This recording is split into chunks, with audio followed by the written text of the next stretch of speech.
1. Hermanos, el Señor les bendiga. Es para mí un placer estar nuevamente por aquí compartiendo la palabra de Dios. El tema de hoy es el más complicado entre las doctrinas de la gracia y ruego a Dios que no malinterpreten las cosas. Antes de continuar, te invito a que veas los dos primeros videos acerca de estas doctrinas. El primero es depravación total o libre albedrío. El segundo es elección condicional o incondicional. Es sumamente importante que primero veamos estos dos puntos, porque son doctrinas dependientes una de la otra. Te pido que al ver este video no saques tus conclusiones hasta que lo hayas mirado completamente. Si creemos que la palabra de Dios es inspirada e infalible, dejemos que ella hable, porque es lo que Dios mismo ha dicho y eso debe de ser incuestionable. Tocaremos el tercer punto del calvinismo y el arminianismo. Como he venido diciendo en un video anterior, todos y cada uno de los cristianos están entre una de estas dos corrientes, aunque digamos que nosotros solamente somos cristianos bíblicos. El calvinismo enseña que Cristo vino y murió en aquella cruz para redimir eficazmente a los escogidos. Esto se conoce como redención particular o expiación limitada. Por el contrario, el arminianismo enseña que Cristo murió por todo el mundo sin excepción, pero sin asegurar la salvación de ninguno. Veamos algunos de los argumentos de ambas posturas. Juan 3:16 dice que por amor a todo el mundo, Dios envió a su único Hijo para que todos los que crean tengan vida eterna. El texto no implica que Cristo murió por todos, sino para que todos los que crean sean salvos. Primera de Juan 2:2 dice que Cristo es la propiciación por nuestros pecados, y no solamente por los nuestros, sino también por los de todo el mundo. Aquí parece que los arminianos tienen razón, pero no. Lo que pasa es que Juan está luchando en contra del exclusivismo judío, porque ellos creían que la salvación era solamente para ellos. Por esto, Juan en su evangelio enfatiza mucho el mundo. Los judíos pensaban que los gentiles, es decir, nosotros, éramos como leña para mantener el infierno encendido. En la Biblia, la palabra todos no siempre quiere decir la totalidad de las personas, pero sí todo tipo de persona. Por ejemplo, en la carta a los Romanos, el apóstol Pablo dice lo siguiente: ante todo doy gracias a mi Dios por Jesucristo, por vosotros, de que vuestra fe es conocida en todo el mundo. Pregunta: ¿literalmente todo el mundo conocía la fe de los cristianos en Roma? La respuesta es no, pero sí un gran número de personas la conocía. Otro ejemplo es Hechos 17:6. Esos que han trastornado al mundo han venido acá también. Pregunta: ¿el apóstol Pablo trastornaba a todo el mundo literalmente? La respuesta es no. Él no predicó en todo el mundo, pero sí en un gran número de regiones. Esto deja muy claro que el todo no siempre se refiere a la totalidad de personas, pero sí a todo tipo de personas. Hay muchos más textos que parecen mostrar que Cristo murió por todos, pero no los podemos ver en este pequeño video. Pasaremos a ver algunos de los argumentos del calvinismo. En Juan 17:9, Jesucristo al Padre dice: yo ruego por ellos, no ruego por el mundo, sino por los que tú me has dado, porque son tuyos. Jesucristo mismo no está orando al Padre para que se salve todo el mundo, sino a los que el Padre le dio. Sabemos que en todo tiempo el Padre escuchaba la oración de su Hijo porque tenía complacencia en él. Luego, en Juan 10:11, Jesucristo mismo dice: yo soy el buen pastor da su vida por las ovejas. Notemos que él mismo no dice el buen pastor da su vida por todo el mundo, sino por sus ovejas. De manera que el sacrificio vicario de Cristo no fue por el mundo en su totalidad, sino por todo tipo de personas, hombres, mujeres y todo tipo de razas. Un texto donde vemos claramente que Cristo no murió por todos es Juan 10, comenzando desde el versículo 22. Dice así: en esos días se celebraba en Jerusalén la fiesta de la dedicación. Era invierno y Jesús andaba por el templo en el pórtico de Salomón. Entonces los judíos le rodearon y le decían: ¿hasta cuándo nos vas a tener en suspenso? Si tú eres el Cristo, dínoslo claramente. Jesús le respondió: os lo he dicho y no creéis. Las obras que yo hago en el nombre de mi Padre, estas dan testimonio de mí, pero vosotros no creéis porque no sois de mis ovejas. Mis ovejas oyen mi voz y yo las conozco y me siguen, y yo les doy vida eterna y jamás perecerán, y nadie las arrebatará de mi mano. Mi Padre que me las dio es mayor que todos, y nadie las puede arrebatar de la mano de mi Padre. Yo y el Padre somos uno. A pesar de que Cristo hizo muchas señales y abiertamente les dijo que Él era el Mesías, no creyeron.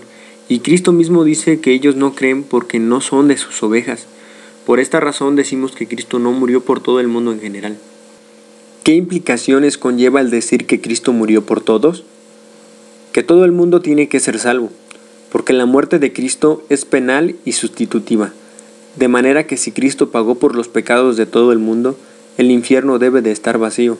Un ejemplo sencillo de esto es, si tú tienes una deuda con el banco de $1.000.000 y alguien la paga por ti, tú quedas libre de ese compromiso. Si el banco llega a embargarte por esa deuda, sería injusto de su parte, pues ya alguien dio el pago por ti. ¿A qué va el pecador al infierno? A pagar sus pecados. Entonces, ¿cómo explicar que él esté en el infierno si Cristo ya pagó por él? Dios es totalmente justo y Él no castigará el mismo pecado 2 veces. La muerte de Cristo fue penal, porque Él fue el pago por la justicia que Dios demandaba, y es sustitutiva porque fue en el lugar del pecador. Jesucristo no murió para que la totalidad de los seres humanos fuesen salvos. Él mismo lo dijo en Juan 6:39. Y esta es la voluntad del que me envió, que de todo lo que Él me ha dado yo no pierda nada, sino que lo resucite en el día final. ¿Cuál es la voluntad del que lo envió? Que de todo lo que le dio no se pierda nada. Entonces, si se perdieron, ¿por qué fue? Porque el que lo envió no se los dio. Inmediatamente los arminianos citarán la segunda carta del apóstol Pablo en su capítulo 3, versículo 9, que dice así: El Señor no tarda en cumplir su promesa, según algunos entienden la tardanza, sino que es paciente para con vosotros, no queriendo que nadie perezca, sino que todos vengan al arrepentimiento. Estudiemos este texto a la luz de otros para ver a lo que se refiere. Aquí dice Pedro que Dios no quiere que nadie perezca, sino que quiere que todos procedan al arrepentimiento. En Isaías 46:10, Dios mismo dice: Mi propósito será establecido y todo lo que quiero realizaré. De esta manera que todo lo que el Señor quiere será hecho. Entonces, si Dios quiere que todo el mundo sea salvo, ¿por qué hay gente en el infierno? ¿Recuerdan que dijimos que en la Biblia la palabra todo no siempre significa totalidad? Aquí, el todo es exclusivo a los escogidos. Dios es paciente para que todos aquellos que han de ser salvos procedan al arrepentimiento. En Romanos 11:25, el apóstol Pablo dice lo siguiente: Porque no quiero, hermanos, que ignoréis este misterio, para que no seáis arrogantes en cuanto a vosotros mismos, que ha acontecido a Israel endurecimiento en parte hasta que haya entrado la plenitud de los gentiles. La plenitud de los gentiles es cuando todos los que hemos de ser salvos recibirán la gracia. Esto quiere decir que hay un número de personas establecido por Dios para ser salvos. Se entiende que el todos de los que Pedro habla son estos. Los arminianos dicen que los que no serán salvos es porque no creyeron en Jesucristo. Y esto es verdad. Pero, ¿cómo es que nosotros llegamos a creer? La Biblia dice que la fe es un don de Dios. Es algo que no es de nosotros, sino que Dios al morir por nosotros y pagar nuestros pecados, también compró fe para que creyéramos en Él. Hermanos y amigos, tenemos que tener bien presente que para venir a Cristo no debemos de investigar si somos escogidos o si Cristo murió por nosotros.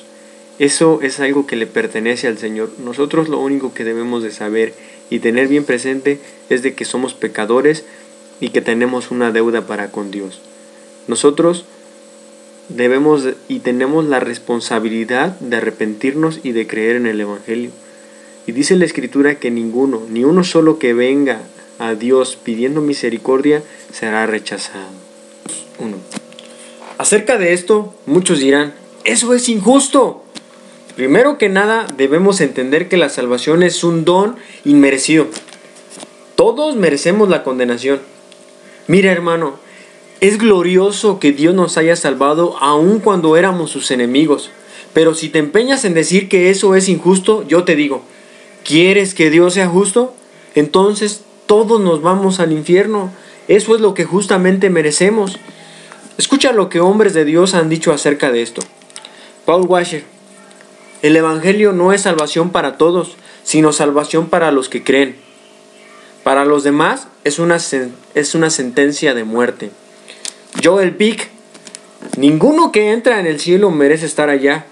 Ninguno que es lanzado al infierno merece algo diferente. Agradece a Dios que haya tenido misericordia de nosotros. Yo le agradezco y lo alabo por eso. Bueno, hermanos, eso es todo. Dale me gusta, compártelo, comenta y glorias y aleluyas a nuestro Padre por su misericordia. Hasta la próxima vez, si Dios quiere, nos vemos y el Señor les bendiga.